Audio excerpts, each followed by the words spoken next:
یہ دنیا اگر آپ امید کرتے ہیں کہ آپ کو اس میں خوشی ملے گی، ایسی خوشی ملے گی جس میں آپ ہیپیلی ایور آفٹر رہیں گے، تو یہ آپ کی غلط فہمی ہے۔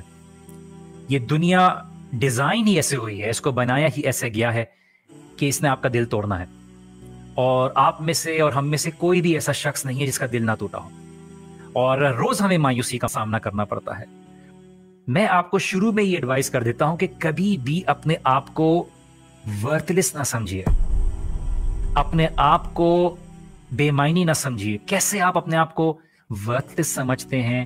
آپ جب اللہ سبحانہ و تعالیٰ کے عبد ہیں، اللہ سبحانہ و تعالیٰ نے آپ کو ایمان کی دولت عطا کی ہے، آپ کی ویلیو تو کہیں زیادہ ہے۔ تو یہ دنیا کی مایوسی، یہ دنیا کے چیزوں کا حاصل نہ ہونا، یہ آپ کی ویلیو ڈٹرمن نہیں کرتا۔ لوگ آپ کی ویلیو ڈٹرمن کریں یا نہ کریں، اس سے فرق نہیں پڑتا۔ ہم دنیا کی اس چھوٹی سی زندگی اور اس کے فائدے جو آنکھ بند ہوتے ہی بے معنی ہو جائے گی، ہم اس کے لیے اپنی ذہن کے سکون کو ڈسٹرب کرتے ہیں، اپنے آپ کو ورتھ لیس سمجھنے لگتے ہیں ٹو اے سرٹن پوائنٹ کہ بہت سے لوگ سوسائڈ کا سوچنے لگتے ہیں، ڈپریشن میں چلے جاتے ہیں۔ درد، سفرنگ، یہ تب آپ کی زندگی میں ایک پرابلم بن جاتی ہے، ایک پریشانی بن جاتی ہے، جب وہ آپ کے اور آپ کے رب کے بیچ میں ایک بیریئر بن جاتا ہے۔ اللہ سبحانہ و تعالیٰ کے سامنے جھکنے سے آپ کو روک دیتا ہے۔ جب آپ کے اوپر مصیبت آتی ہے، جب آپ کے اوپر پریشانی آتی ہے، آپ کی زبان سے سبحان اللہ، لا حول ولا قوت الا باللہ کی بجائے کمپلین نکلنا شروع ہو جاتی ہے۔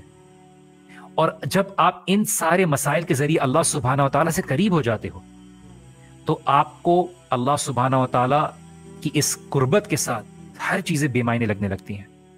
آئی نو بہت سے لوگ بول رہے ہیں کہ یہ بات کہنے میں آسان ہے اور ہم تو اس مسئلے سے گزر رہے ہیں، فلاں مسئلے سے گزر رہے ہیں۔ ہم یہ بھول جاتے ہیں کہ اللہ سبحانہ و تعالیٰ آپ کی اور میری زندگی کو کنٹرول کرتے ہیں۔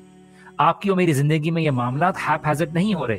رادر دین کمپلیننگ کہ اللہ تعالیٰ کیوں ہو رہا ہے، آپ اس کو یہ دیکھیے کہ اس کے ذریعے آپ اللہ سبحانہ و تعالیٰ کے قریب اور اس چیز کو جلد سے جلد کیسے اپنے پر دور کر سکتے ہیں۔ جو لوگ صبر کریں گے، جو لوگ صبر کے ساتھ جو ہے اس ٹرائل سے گزریں گے، اللہ سبحانہ و تعالیٰ نے ان کے لیے گلیڈ ٹائڈنگز رکھی ہیں، خوشخبریاں رکھی ہیں۔ At the end of the day, brothers and sisters, if you have Allah, اگر آپ کے پاس اللہ ہے, then you should be happy. Because یہ دنیا تو ہمیشہ ختم ہونے والی ہے، اور دنیا کی ہر چیز ختم ہونے والی ہے۔ Because دنیا کا مطلب یہ ہے کہ سب سے نیچے والی چیز، lowest of the lowest, lowest of the lowest. Why would you allow yourself to suffer؟ اپنے آپ کو ذہنی اور جسمانی یا روحانی کمپرومائز یا ٹارچر سے گزاریں گے for some thing which is petty, which is worthless. Yes baby, because ہم نے ابھی آنکھ سے جنت نہیں دیکھی تو ہمارے سامنے ویلیو اسی چیز کی ہے جس کو ہم دیکھ رہے ہیں۔ But at the end of the day, if through all these difficulties you realise that at the end of the day you have Allah, even if you go homeless. Ibrahim علیہ السلام واز ہوم لیس، ان کو نکال دیا گیا ان کے گھر سے by his own father. What did he have? کیا تھا ان کے پاس؟ But he had Allah. So as long as you have Allah, you have everything.